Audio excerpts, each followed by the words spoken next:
نستعينه ونستغفره ونؤمن به ونتوكل عليه ونعوذ بالله من شرور أنفسنا ومن سيئات أعمالنا من يهده الله فلا مضل له ومن يضلله فلا هادي له ونشهد أن لا إله إلا الله وحده لا شريك له ونشهد أن سيدنا وشفيعنا وحبيبنا ومولانا محمدا عبده ورسوله أما بعد فقد قال الله تبارك وتعالى في القرآن المجيد والفرقان الحميد أعوذ بالله من الشيطان الرجيم بسم الله الرحمن الرحيم ما كان لنبي أن يكون له أسرى حتى يثخن في الأرض تريدون عرض الدنيا والله يريد الآخرة والله عزيز حكيم لولا كتاب من الله سبق لمسكم فيما أخذتم عذاب عظيم صدق الله مولانا العظيم وصدق رسوله النبي الكريم ونحن على ذلك لمن الشاهدين والشاكرين والحمد لله رب العالمين. بزرگان محترم، عزیز ساتھیو، موافقت عمر رضی اللہ تعالی عنہ کے اندر قرآن مجید کی نازل ہونے والی جو آیات ہیں اس کا سلسلہ آپ کے سامنے چل رہا ہے، اور اسی سلسلے کی ایک کڑی جو آج آپ کے سامنے انشاءاللہ میں رکھنے جا رہا ہوں. آپ کے سامنے جو قرآن مجید کی 2 آیت کریمہ تلاوت کی گئی، یہ سورۃ الانفال کی آیت نمبر 67 اور 68 ہے. ان آیت مبارکہ کے اندر اللہ رب العزت نے ارشاد فرمایا ما کان لنبی ان یکون لہ اسرا،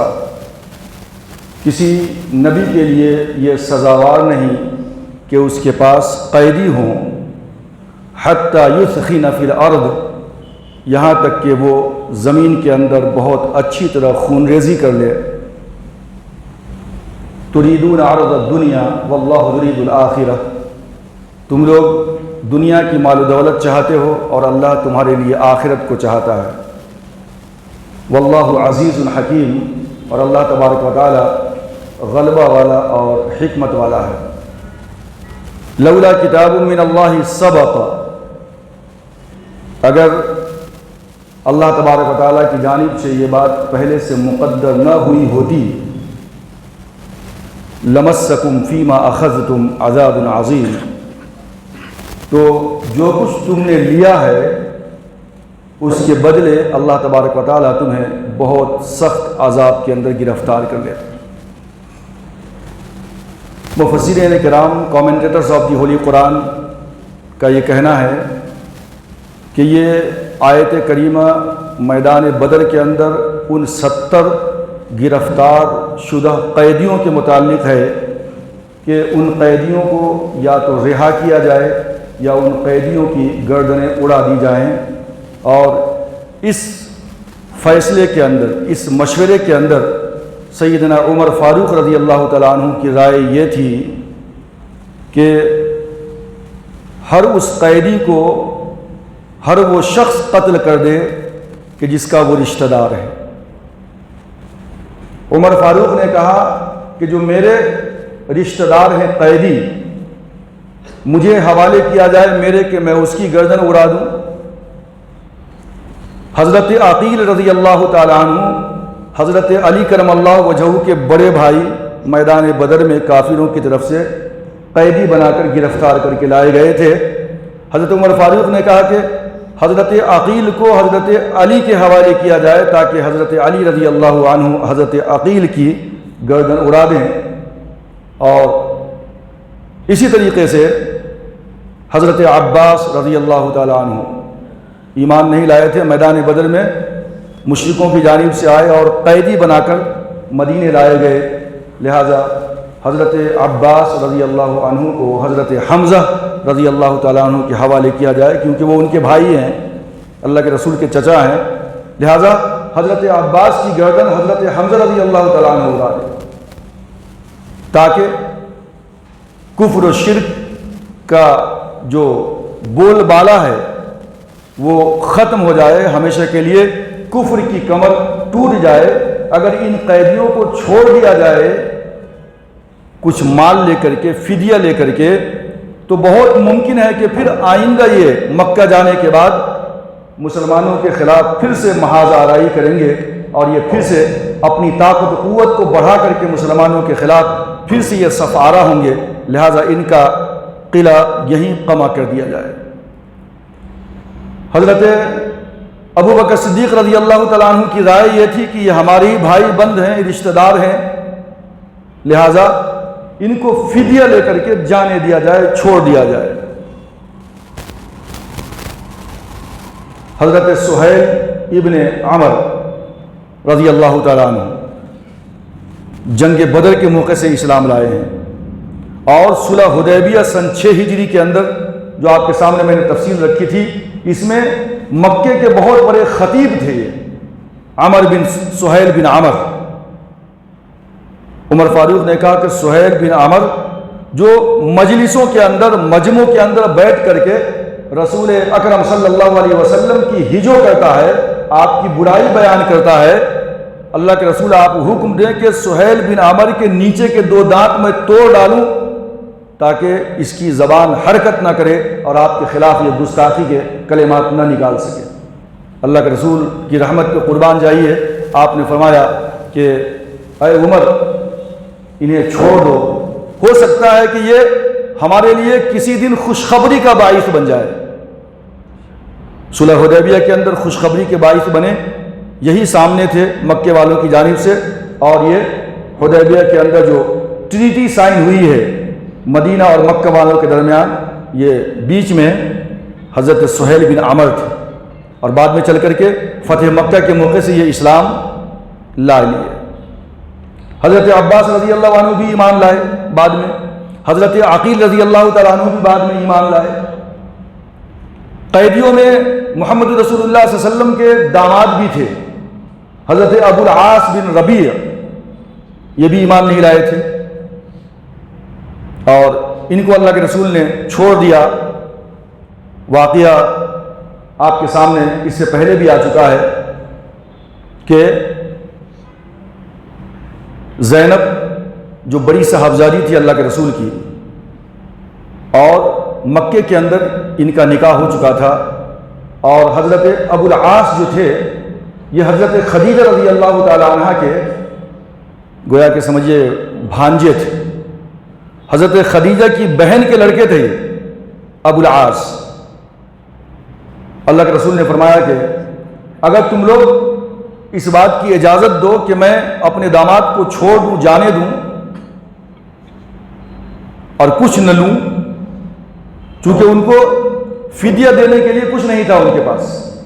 اور ایک قیدی کا فدیہ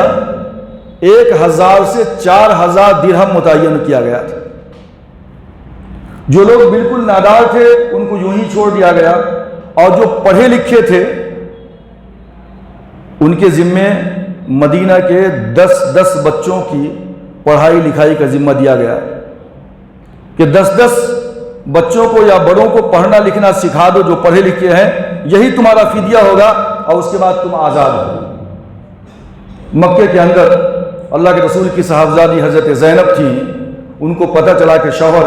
گرفتار ہو چکے ہیں، کچھ نہیں ہے، تو اللہ کے رسول صلی اللہ علیہ وسلم کے پاس حضرت زینب نے اپنے گلے کا ہار نکال کر کے دے دیا۔ اللہ کے رسول کے پاس جب وہ ہار آیا تو اللہ کے رسول کی آنکھوں سے آنسو جاری ہو گئے،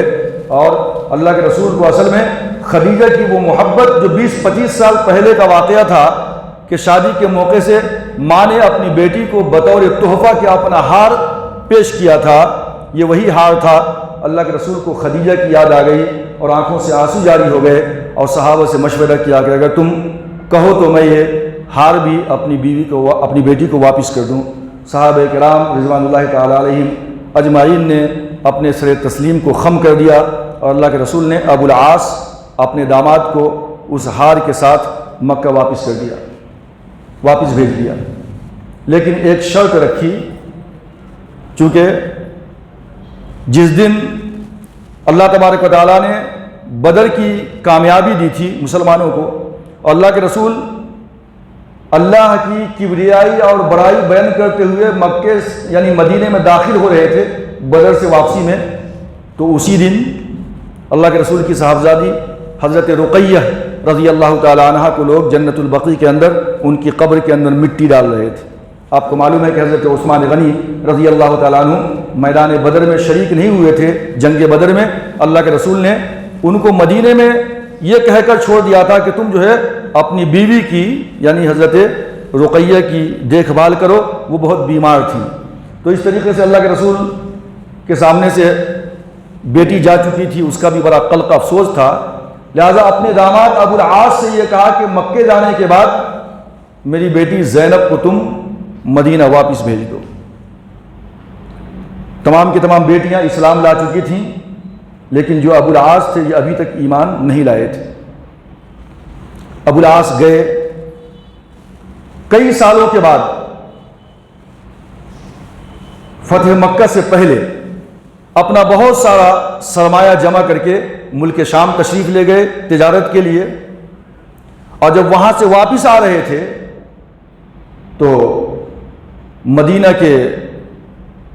جو صحابی تھے، انصار مہاجرین، میں نے آپ سے گزشتہ کہا تھا کہ اللہ کے رسول جو ہے 10 کی 12 کی 20 کی 50 کی ٹکڑیوں کے اندر بھیجا کرتے تھے ان شاہراہوں کے اوپر کہ جن شاہراہ سے مکہ والے تجارت کی غرض سے ملک شام جایا کرتے تھے،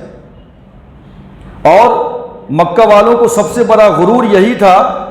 ان کی یہ تجارت تھی ملک شام کی، اور اسی تجارت کے ذریعے سے وہ اپنے آپ کو طاقتور بنا رہے تھے تاکہ ہم جو ہے سب مل کر کے ایک بارگی ہتھیار خریدیں گے اور مسلمانوں کے خلاف صفارہ ہوں گے۔ تو اللہ کے رسول صلی اللہ علیہ وسلم نے یہ سوچا کہ ان کی کمر کو توڑ دی جائے، ان کو کمزور کیا جائے اس طرح کہ آپ جو ہے مختلف جگہوں کے اوپر اپنے آدمی کو بھیجا کرتے تھے۔ سریہ حمزہ رضی اللہ تعالیٰ عنہ، سریہ سعد بن ابی وقاص رضی اللہ تعالیٰ عنہ، سریہ عبیدہ ابن الحارث رضی اللہ تعالیٰ عنہ، یہ تمام سرایہ ہیں جو اللہ کے رسول صلی اللہ علیہ وسلم بھیجا کرتے تھے۔ بدر سے پہلے کے واقعات ہیں۔ اب یہ میدان بدر کا واقعہ پیش آ چکا ہے، اس کے بعد یہ واقعہ ہو رہا ہے۔ حضرت ابو العاص واپس آ رہے تھے ملک شام سے، اور یہ صحابہ کرام جو اس راستے کے اندر موجود تھے انہوں نے لوٹ لیا مال سارا۔ اللہ کے رسول کے داماد کا ابو العاص رضی اللہ تعالیٰ عنہ بعد میں ایمان لائے ہیں، مدینہ تشریف لائے۔ صحابہ کرام اللہ کے رسول کو پتہ چلا، سارا کا سارا مال تقسیم کر دیا گیا صحابہ کرام نے مال غنیمت سمجھ کر، لیکن ابو العاص رات کی تاریکی میں چھپ کر کے اپنی بیوی زینب کے پاس آ گئے۔ ابو العاص نے اپنا وعدہ پورا کر لیا تھا جو اللہ کے رسول نے چھوڑ دیا تھا، اور کہا تھا کہ جا کے مکے سے میری بیٹی کو واپس بھیج دو۔ تو ابو العاص نے اپنے بھائی کنانہ بن ربی کے ہمراہ حضرت زینب رضی اللہ تعالیٰ عنہ کو مدینہ بھیج دیا تھا۔ حضرت زینب مدینے میں تھی، شوہر کا مال لوٹا گیا، وہ چھوٹ تو گئے لیکن بچ بچا کر کے وہ آ گئے مدینے کے اندر اور اپنی بیوی کے پاس آ کر کے پناہ لیا۔ اور مکے کے اندر ہو یا مدینے کے اندر ہو، کسی آدمی کو پناہ حاصل کرنے کے لیے وہاں کے کسی شہری کی ضرورت پڑتی تھی، وہ اس کی امان میں آ جاتا تھا۔ رات کا واقعہ تھا، اللہ کے رسول فجر کی نماز سے واپس آ رہے تھے یا جا رہے تھے تو کچھ خواتین تھیں، اور انہی میں سے حضرت زینب رضی اللہ تعالیٰ عنہ تھیں، اور انہوں نے آواز لگا کر کے یہ کہا کہ میں نے ابو العاص کو اپنی پناہ میں رکھا ہے۔ اللہ کے رسول کو پتہ چلا تو اللہ کے رسول صلی اللہ علیہ وسلم نے صحابہ کرام سے مشورہ کیا، اور پھر سے جتنے بھی مال لوٹے گئے تھے ابو العاص کے، صحابہ سے مشورہ کرنے کے بعد کہ یہ تمام کے تمام مال ان کو واپس کر دیا جائے، صحابہ کرام نے پھر سے اپنی گردنیں جھکا دی اور پورا کا پورا مال ابو العاص کے حوالے کیا گیا۔ ابو العاص واپس مکہ گئے، لیکن اللہ کے رسول صلی اللہ علیہ وسلم کا یہ تیر، یہ آپ کے کا جو اخلاق تھا ابو العاص کے تئیں، یہ خالی نہیں گیا۔ ابو العاص کے دل کے اندر محمد رسول اللہ صلی اللہ علیہ وسلم کی محبت، آپ کے اخلاق و کردار اور اسلام کے جو محاسن ہیں وہ ان کے دل میں گھر کرتے چلے گئے۔ جب یہ مکہ واپس گئے اپنے سارے مال کو لے کر کے، حضور کے اخلاق کو دیکھا، تو وہاں جانے کے بعد جتنے بھی لوگوں کے جو مال ان کو دینا تھا واپس، سب کا حساب کتاب برابر کر دیا، اور اس کے بعد علی الاعلان انہوں نے مکہ والوں کے سامنے یہ کہا کہ میں نے اسلام قبول کر لیا ہے، اور اب جو ہے میں جا رہا ہوں مکے سے جو ہے مدینہ۔ تو اس طریقے سے اللہ کے رسول صلی اللہ علیہ وسلم کے داماد حضرت ابو العاص رضی اللہ تعالیٰ عنہ نے بھی ایمان قبول کر لیا، مدینہ تشریف لائے، اور اس کے بعد بعض روایتوں میں ہے کہ نکاح کی تجدید کرائی گئی، اور بعض روایتوں کے اندر ہے کہ نکاح کی تجدید نہیں کرائی گئی، اور اس طریقے سے حضرت ابو العاص رضی اللہ تعالیٰ عنہ کا واقعہ پیش آیا۔ تو یہ جو معاملات تھے بدر کے قیدیوں کے بارے میں، کہ بدر کے قیدیوں کو فدیہ لے کر چھوڑ دیا جائے یا بدر کے قیدیوں کو قتل کر دیا جائے، حضرت سیدنا عمر فاروق رضی اللہ تعالیٰ عنہ اس بات پہ بضد تھے کہ ہر قیدی کو اس کا رشتہ دار قتل کرے گا، کفر کی کمر ٹوٹ جائے، یہ پھر سے دوبارہ اپنا سر نہ اٹھا سکیں۔ لیکن بعض صحابہ ایسے بھی تھے جو چاہتے تھے کہ مال و دولت فدیہ کے ذریعے سے حاصل ہو جائے گی تو ہم مزید طاقتور ہو جائیں گے، اس کے ذریعے سے ہم جو ہے مال و اسباب جمع کریں گے، اور آئندہ اگر کافروں سے مٹبھیڑ ہوتی ہے تو اس میں ہم کو یہ ہتھیار کام آئیں گے۔ ایسے بھی خیالات تھے بعض صحابہ کے۔ ابو بکر صدیق رضی اللہ تعالیٰ عنہ نے حضرت عمر رضی اللہ تعالیٰ عنہ کی مخالفت کی اور کہا کہ نہیں، ان کو فدیہ لے کر کے چھوڑ دیا جائے۔ لہذا اللہ کے رسول صلی اللہ علیہ وسلم نے غور و فکر کرنے کے بعد اس بات کا فیصلہ کیا کہ فدیہ لے کر ان تمام کو چھوڑ دیا جائے، جو نہیں دے سکتے ہیں ان کو یوں ہی چھوڑ دیا گیا، اور جو پڑھے لکھے تھے ان کے ذمے 10 آدمی کی ذمہ داری دی گئی کہ وہ ان کو پڑھنا لکھنا سکھا دے، اور اس کے بعد جو ہے وہ آزاد رہے۔ لیکن اس کے بعد قرآن مجید کی آیت کریمہ نازل ہوئی، ما کان لنبی ان یکون له اسرى حتى یثخن فی الارض تریدون عرض الدنیا واللہ یرید الآخرہ واللہ عزیز حکیم، لولا کتاب من اللہ سبق لمسکم فیما اخذتم عذاب عظیم۔ اللہ تبارک و تعالیٰ کی جانب سے ناراضگی کا اظہار کیا گیا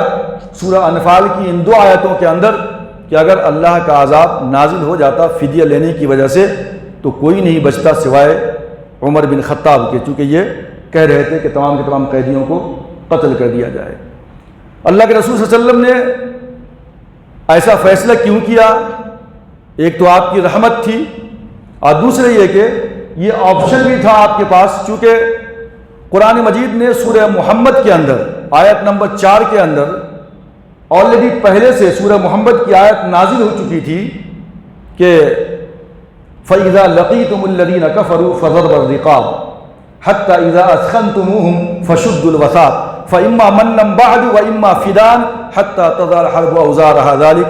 وَلَوْ يَشَاءُ اللَّهُ لَانتَصَرَ مِنْهُمْ وَلَكِنْ لِيَبْلُوَ بَعْضَكُمْ بِبَعْضٍ وَالَّذِينَ قُتِلُوا فِي سَبِيلِ اللَّهِ فَلَنْ يُضِلَّ أَعْمَالَهُمْ۔ سورہ محمد کی یہ آیت سورہ انفال سے پہلے نازل ہو چکی تھی، جہاں پہ یہ آپشن نظر آ رہا تھا قرآن مجید کی ان آیت کی روشنی میں کہ جب تمہاری مٹبھیڑ کافروں سے ہو جائے فَإِذَا لَقِيتُمُ الَّذِينَ كَفَرُوا فَضَرْبَ الرِّقَابِ، تو ان کی گردنیں اڑا دو، حَتَّى إِذَا أَثْخَنْتُمُوهُمْ، جب تم خوب خون ریزی کر لو، فَشُدُّوا الْوَثَاقَ، تو اب ان کی مشکیں کس دو، اب قیدی بناؤ۔ اگر ان کی کمر ٹوٹ جائے، وہ نہیں لڑ رہے ہیں، بھاگ رہے ہیں، سراسیمگی کا اختیار کر چکے ہیں، تو ایسی صورت میں ان کو قیدی بناؤ۔ اب کیا کرو؟ تمہارا اختیار ہے، فَإِمَّا مَنًّا بَعْدُ وَإِمَّا فِدَاءً حَتَّى تَضَعَ الْحَرْبُ أَوْزَارَهَا، اب چاہو تو فدیہ لو، چاہو تو جو ہے ان کو ختم کر دو، اختیار دیا گیا۔ لیکن قرآن مجید نے کہا حَتَّى تَضَعَ الْحَرْبُ أَوْزَارَهَا، یہ اس وقت ہوگا کہ جب جو ہے میدان جنگ کیا کرے، اپنے ہتھیار اٹھا دے، چھوڑ دے۔ حتی تضع الحرب اوزارہا، مطلب کہ مکمل طور پہ جنگ ختم ہو جائے، جنگ کا خدشہ ختم ہو جائے ایسی صورت کے اندر۔ تو اصل میں قرآن کا اشارہ اس بات کی طرف تھا کہ مکمل طور پہ جب تک کہ کفر کی کمر ٹوٹ نہ جائے اس وقت تک ان کو قیدی نہ بنایا جائے بلکہ ان کو ختم کر دیا جائے۔ لیکن چونکہ قرآن مجید کا اشارہ ایسا لگ رہا تھا کہ یہاں اختیار بھی دیا جا رہا ہے، لیکن اللہ تبارک و تعالیٰ چاہتے تھے کہ مکمل طور پہ کفر کا صفایا ہو جائے اور مسلمانوں کے خلاف، اسلام کے خلاف یہ طاقتیں پھر سے اپنا سر نہ اٹھا سکیں۔ اگر ایسی کیفیت پیدا ہو جائے تو ایسی صورت کے اندر تم جو ہے قیدی بھی بنا سکتے ہو، اس کو چھوڑ بھی سکتے ہو چاہو تو، یا جو ہے اس سے پہلے میدان جنگ کے اندر تم قتل کر سکتے ہو۔ تو بہرکیف یہ اللہ کے رسول صلی اللہ علیہ وسلم نے اپنی رحمت کا اظہار کرتے ہوئے، اور جو آپ کو ایک تمنا تھی، ایک خواہش تھی کہ شاید یہ لوگ ایمان لا لیں گے، جیسے کہ سہیل بن عامر ایمان لائے، ابو العاص ایمان لائے، حضرت عقیل ایمان لائے، حضرت عباس ایمان لائے، تو بہرکیف اللہ کے رسول صلی اللہ علیہ وسلم نے جو کیا تھا وہ اپنی جگہ پہ بالکل صحیح تھا، لیکن اللہ تبارک و تعالیٰ چاہتے تھے بہتر یہ ہوتا کہ ان قیدیوں کو قتل کر دیا جائے۔ علماء کرام کا اختلاف بھی ہے کہ یہ قیدیوں کے بارے میں ہے یا پھر مال غنیمت کے بارے میں ہے۔ لوگ مال غنیمت کو جو ہے ہاتھوں ہاتھ لینا چاہ رہے تھے، مال غنیمت کے بارے میں اختلاف ہو گیا تھا، تو قرآن مجید کی آیت کریمہ نازل ہوئی۔ تو بہرکیف مفسرین کرام نے لکھا ہے کہ یہ آیت کریمہ بھی موافقت عمر رضی اللہ تعالیٰ عنہ کے بارے میں جو ہے نازل ہوئی، کہ عمر فاروق رضی اللہ تعالیٰ عنہ کی جو رائے تھی، قرآن مجید نے اس رائے کو زیادہ پسند کیا۔ اللہ کے رسول صلی اللہ علیہ وسلم کی رحمت اور آپ کی محبت جو تھی، آپ نے فرمایا کہ او عمر، تمہاری مثال حضرت نوح اور حضرت موسیٰ علیہ السلام کی طرح ہے۔ حضرت نوح علیہ السلام نے اپنی سرکش قوم کے لیے بد دعا کی تھی سورہ نوح کے اندر، قال نوح الرب لا تذر علی الکافرین دیارا۔ نوح علیہ السلام نے کہا تھا کہ اللہ، کافروں کے ایک گھر کو بھی اس زمین پہ نہ چھوڑ، انک ان تذرهم یضلوا عبادک ولا یلدوا الا فاجرا کفارا۔ اے میرے معبود، اگر تو کافروں کے ایک گھر کو بھی اس زمین کے اوپر چھوڑ دے گا تو یہ کسی اپنی آنے والی نسل کو کوئی اولاد یہ نہیں پیدا کریں گے، نہیں جنیں گے، مگر وہ سب کی سب فاسق و فاجر اور کافر ہوگی اور تیرے خلاف جائے گی، تیری باغی ہو جائے گی۔ تو حضرت عمر فاروق رضی اللہ تعالیٰ عنہ کے اندر وہ سختی تھی۔ اللہ کے رسول نے کہا کہ تمہاری مثال حضرت نوح کی طرح ہے، حضرت موسیٰ علیہ السلام کی طرح ہے، کہ قرآن مجید میں حضرت موسیٰ علیہ السلام کا قول نقل کیا ہے کہ ربنا اطمس علی اموالہم واشدد علی قلوبہم، اے اللہ ان کے مال کو تباہ و برباد کر دے، واشدد علی قلوبہم،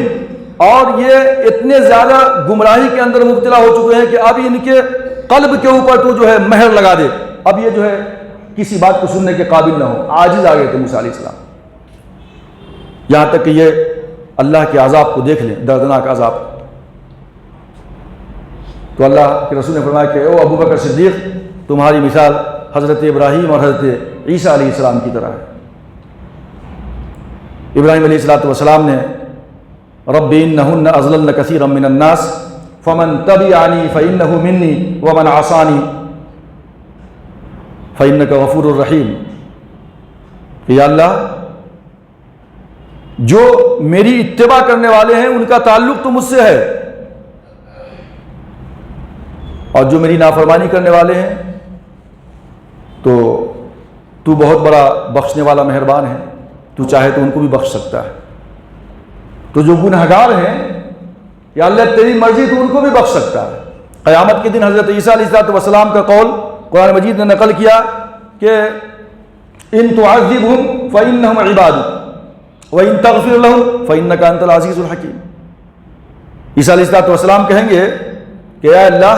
ان تعذبہم فإنہم عبادک وإن تغفر لهم فإنک انت العزیز الحکیم، کہ یہ تیرے ہی بندے ہیں، اگر تو عذاب دے تو تجھے اختیار ہے، جو مجرمین ہیں، جو گنہگار ہیں، اور اگر تو گنہگار ہوتے ہوئے بھی ان کو بخش دے تو تو بہت غالب ہے، طاقتور ہے، تو بخشنے والا ہے، تو مہربان ہے۔ تو اللہ کے رسول صلی اللہ علیہ وسلم نے حضرت عمر ابن خطاب اور حضرت سیدنا ابو بکر صدیق رضی اللہ تعالی عنہ کی جو آپس میں گفتگو تھی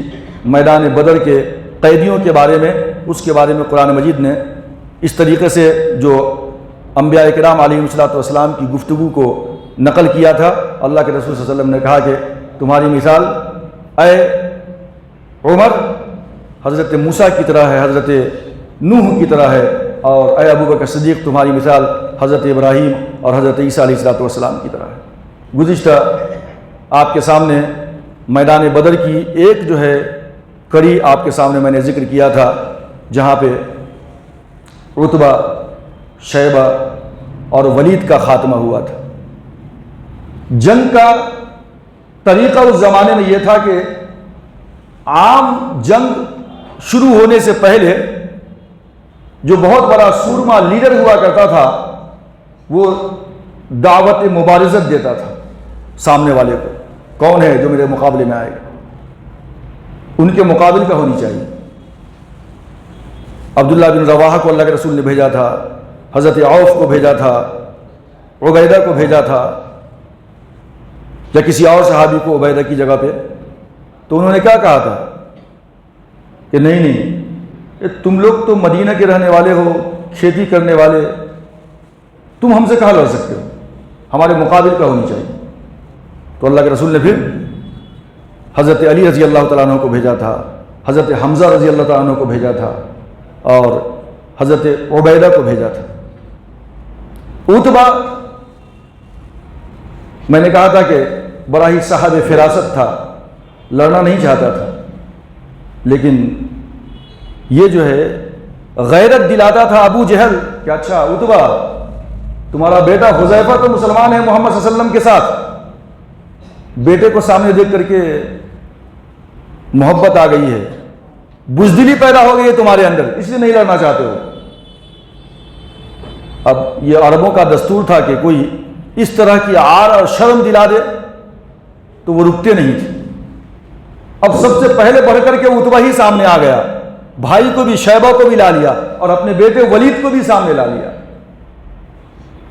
اللہ کے رسول نے عتبہ کے مقابلے میں حضرت حمزہ رضی اللہ تعالیٰ عنہ کو بھیجا۔ عتبہ بھی بوڑھا تھا تقریباً، حضرت حمزہ رضی اللہ تعالیٰ عنہ کی عمر بھی اس وقت سیرت نگاروں نے 57 ایئرس لکھا ہے۔ یا سامنے جو حضرت علی رضی اللہ تعالیٰ عنہ تھے، ان کے سامنے جو عتبہ کا بیٹا ولید تھا، ولید نوجوان تھا، اور حضرت علی رضی اللہ تعالیٰ عنہ کی عمر بھی اس وقت تقریباً 24 یا 25 سال لکھی ہے سیرت نگاروں نے۔ یہ دونوں جوان ٹکرائے، اور ادھر عبیدہ رضی اللہ تعالیٰ عنہ تھے، اور ان کے مقابلے میں عتبہ کا بھائی شیبہ تھا۔ عبیدہ کی عمر بھی تقریباً 65 ایئرس تھی، اور شیبہ بھی، عتبہ بوڑھا تھا تو بھائی اس کا تھا تو وہ بھی اسی کے آس پاس تھا۔ تو اس طریقے سے حضرت حمزہ رضی اللہ تعالیٰ عنہ نے ایک ہی وار میں عتبہ کا کام تمام کر دیا تھا، حضرت علی رضی اللہ تعالیٰ عنہ نے ولید کا کام تمام کر دیا تھا ایک ہی وار میں، اور لیکن عبیدہ اور جو شیبہ تھا یہ دونوں بھی بہت مجھے ہوئے کھلاڑی تھے، یہ بھی کافی عمر دراز بھی تھے دونوں، لہٰذا کافی دیر تک مقابلہ چلتا رہا۔ حضرت عبیدہ کی ٹانگ کٹ گئی، پنڈلی کٹ گئی، نیچے گرے۔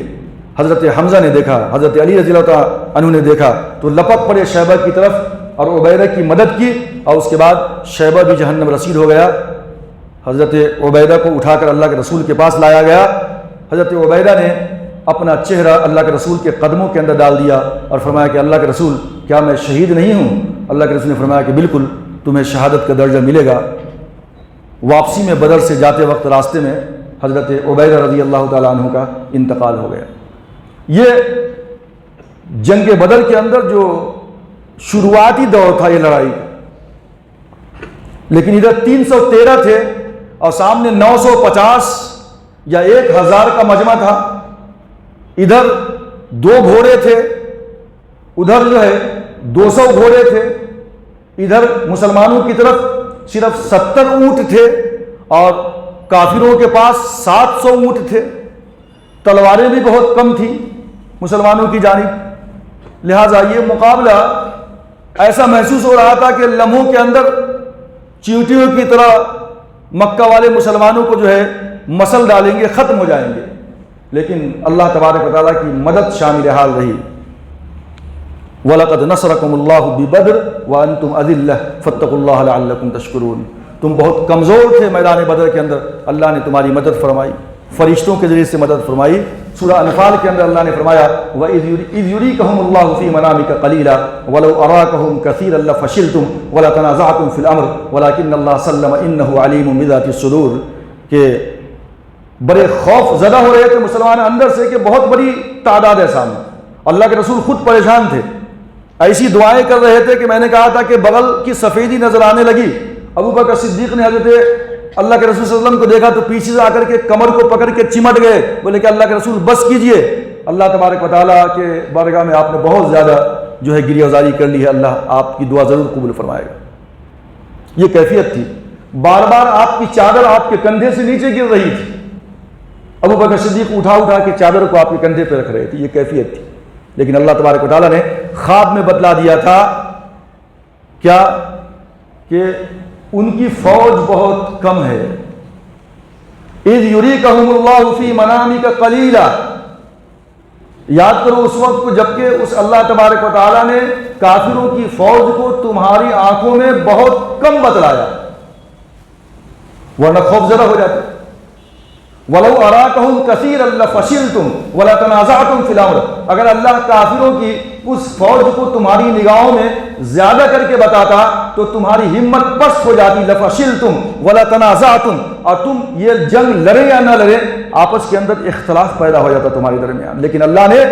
کافروں کی فوج کو بہت کم کر کے بتلایا، اور کافروں کی آنکھوں کے اندر بھی تمہارے کو بہت کم کر کے بتلایا۔ اب مسلمان سمجھ رہے ہیں کہ بہت چھوٹا سا گروہ ہے، آسانی سے مار لیں گے، اور کافر سمجھ رہے ہیں کہ مسلمانوں کی جماعت بہت چھوٹی سی ہے، آسانی کے ساتھ مار لیں گے۔ یہ دونوں کی آنکھوں میں جو اللہ نے کروایا اس طرح، یہ مزید اضافہ بنا دونوں کے اندر جوش و جذبے کا کہ چلو لمحوں میں ختم کر دیتے ہیں۔ جب آگے بڑھے میدان میں گئے ہیں تو پھر اللہ کے رسول صلی اللہ علیہ وسلم نے جب عام لڑائی شروع ہوئی ہے نا، تو اللہ کے رسول کے بارے میں آتا ہے حدیث کے اندر کہ آپ نے نیچے سے ریت کی ایک مٹھی مٹی اٹھائی، یعنی ریت اٹھایا آپ نے، اور آپ نے پڑھا شاہت الوجوہ، شاہت الوجوہ، کہ اللہ کافروں کے چہرے بگڑ جائیں، اور آپ نے وہ پھینکا کافروں کی طرف، اور یہ ذرہ تمام کی تمام جو 1000 کی فوج تھی ان کی آنکھوں میں پڑا، سب کی وہ آنکھیں ملتے چلے گئے، کچھ سامنے نظر نہیں آ رہا تھا، اور جو نظر بھی آ رہا تھا تو بہت بڑی مسلمانوں کی تعداد فوج کی نظر آ رہی تھی۔ پہلے تو اللہ نے کم دکھلایا، لیکن جب میدان کارزار شروع ہوا، جب میدان آب و تاب میں جو ہے نظر آنے لگا، تو اللہ تبارک و تعالیٰ نے مسلمانوں کی آنکھوں میں کافروں کو کم کر کے بتلایا، اور کافروں کی آنکھوں میں مسلمانوں کی جمعیت کو بہت زیادہ بتلا دیا، اور فرشتوں کا نزول بھی ہونے لگا۔ وہ حیران و پریشان ہو گئے، اور اس طریقے سے میدان جنگ کے اندر ایسے حالات پیدا ہوئے کہ وہ تتر بتر ہو گئے۔ بارش کی وجہ سے پاؤں زمین کے اندر ان کے چلے جا رہے تھے، کیچڑ کے اندر، وہ بھی ان کے لیے بہت پریشانی کا سامنا کرنا پڑا انہیں۔ قبیلہ بنو زہرہ جا چکے تھے، قبیلہ عدی جا چکے تھے۔ تو اس طریقے سے اللہ تبارک و تعالیٰ نے قرآن مجید کے اندر فرمایا کہ وَمَا رَمَيْتَ إِذْ رَمَيْتَ وَلَكِنَّ اللَّهَ رَمَى، کہ جو کچھ اللہ کے رسول صلی اللہ علیہ وسلم نے کافروں کی طرف پھینکا وہ اصل میں اللہ نے پھینکا تھا، رسول کا پھینکنا گویا کہ اللہ کا پھینکنا تھا۔ وَمَا رَمَيْتَ إِذْ رَمَيْتَ وَلَكِنَّ اللَّهَ رَمَى، آپ نے نہیں پھینکا، جب بھی جو کچھ بھی آپ نے پھینکا، لیکن اللہ نے پھینکا ہوا۔ اب بچہ کتابوں کے اندر آتا ہے معاذ بن عفرہ اور معوذ بن عفرہ، یہ دونوں بھی تھے۔ کتابوں کے اندر آتا ہے کہ یہ چھوٹے تھے، بچے تھے، جنگ میں آ گئے تھے، لیکن سیرت نگاروں نے جو اس کی تحقیق کی ہے ان کی ایج کا کوئی صحیح پروف ملتا نہیں ہے، لیکن جو ان کی بیٹی تھی ایک، ان کی ایج کے حساب سے اندازہ لگایا جاتا ہے کہ ان کی عمر بھی تقریباً 24-25 کے آس پاس تھی، مطلب بالکل بچے نہیں تھے، چونکہ اللہ کے رسول نے راستے میں ہی تمام بچوں کو واپس بھیج دیا تھا۔ سعد بن ابی وقاص کے ایک بھائی تھے کم عمر، اللہ کے رسول نے ان کو اجازت دی تھی، اور وہ جو ہے شہید ہوئے میدان بدر کے اندر، ورنہ تمام بچوں کو واپس بھیج دیا گیا تھا۔ تو یہ بھی نوجوان کہہ سکتے ہیں، جوان نہیں، نوجوان تھے یہ لوگ۔ معوذ اینڈ معاذ دونوں عفرا کے بیٹے تھے. اور ایک شخصیت تھی اسی نام کی، معاذ بن عمر ابن جموح، یہ کسی اور کے صاحبزادے تھے، نام معاذ تھا. روایتیں مختلف ہیں. حضرت عبد الرحمن ابن عوف رضی اللہ تعالیٰ عنہ وہاں کھڑے تھے. معاذ نے پھر معوذ نے پوچھا کان میں کہ چچا جان یہ بتائیے کہ ابو جہل کہاں ہے جو میرے حبیب کو سب و شتم کرتا ہے، گالیاں دیتا ہے، گستاخیاں کیا کرتا ہے؟ اگر وہ میرے سامنے آ جائے تو میرا سایہ اس کا سایہ الگ نہیں ہو سکتا جب تک کہ یا تو میں ختم ہو جاؤں یا وہ ختم ہو جائے. حضرت عبد الرحمن ابن عوف نے اشارے سے بتلایا کہ ابو جہل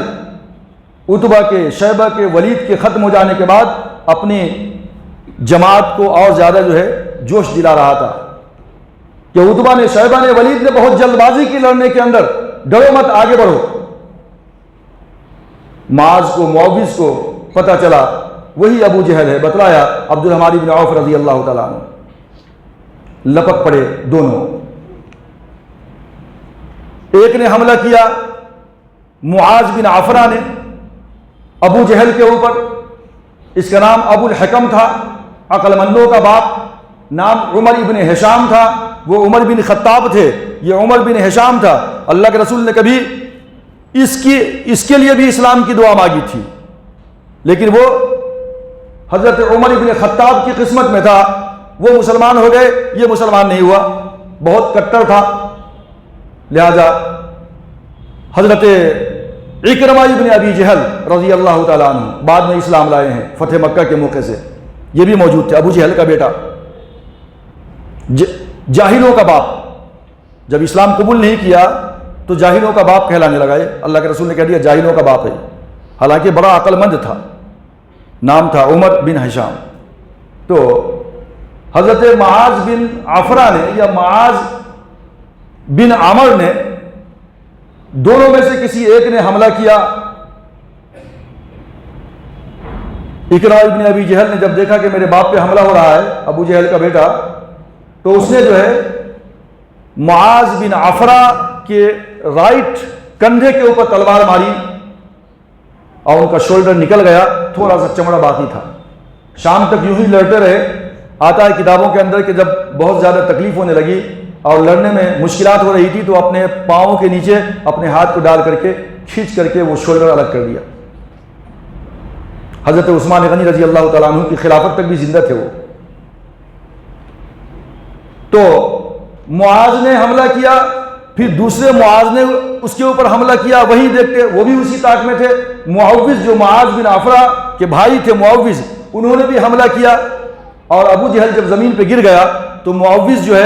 میدان جنگ میں لڑتے رہے، یہاں تک کہ معوذ بن عفرا رضی اللہ تعالیٰ عنہ میدان بدر میں شہید ہوئے. اور یہ دونوں معاذ بن عفرا اور معاذ بن عمر، یہ دونوں صحیح سلامت رہے، انہیں شہادت نصیب نہیں ہوئی. اور ابو جہل وہیں ڈھیر ہو گیا. اس کے بعد ابھی اس کے اندر زندگی کی رمق باقی تھی. ابھی میدان بدر کا پورا معاملہ ختم نہیں ہوا. ابھی وہ شخصیت بھی وہاں موجود تھی امیہ ابن خلف کی، جس کا حضرت عبد الرحمن ابن عوف رضی اللہ تعالیٰ عنہ سے بہت یارانہ تھا، بہت دوستی تھی. حضرت عبد الرحمن ابن عوف امیہ ابن خلف کو بچانا چاہتے تھے، لیکن یہ ہوا نہیں. یہ امیہ ابن خلف کون تھا؟ یہ وہی تھا جو مکے کے اندر حضرت بلال حبشی رضی اللہ تعالیٰ عنہ کو کپڑا اتار کر کے گرم پتھر کے اوپر لٹا دیا کرتا تھا، بہت سخت سزائیں دیا کرتا تھا. تو کہ بلال حبشی رضی اللہ تعالیٰ عنہ نے امیہ ابن خلف کو دیکھ لیا، اس کے بیٹے کو دیکھ لیا، اور اس کے بعد آواز لگائی. اور پھر آگے کیا واقعہ پیش آیا، امیہ ابن خلف کس طریقے سے جہنم رسید ہوا، اور اس کے بعد کے مزید واقعات کیا ہیں. وقت کا دامن تنگ ہے، اس لیے مجھے یہیں پہ اپنی بات کو اکتفا کرنا پڑ رہا ہے. اللہ تبارک و تعالیٰ سے دعا ہے کہ اللہ تبارک و تعالیٰ ہم تمام لوگوں کے اندر صحابہ کرام رضوان اللہ تعالیٰ علیہم اجمعین کی جیسی شجاعت، بہادری اور اسلام کے لیے مر مٹنے کی جو سعادت تھی، اللہ تبارک و تعالیٰ ہم تمام کے اندر وہی صفت پیدا فرمائے. آمین. وآخر دعوانا ان الحمد للہ رب العالمین.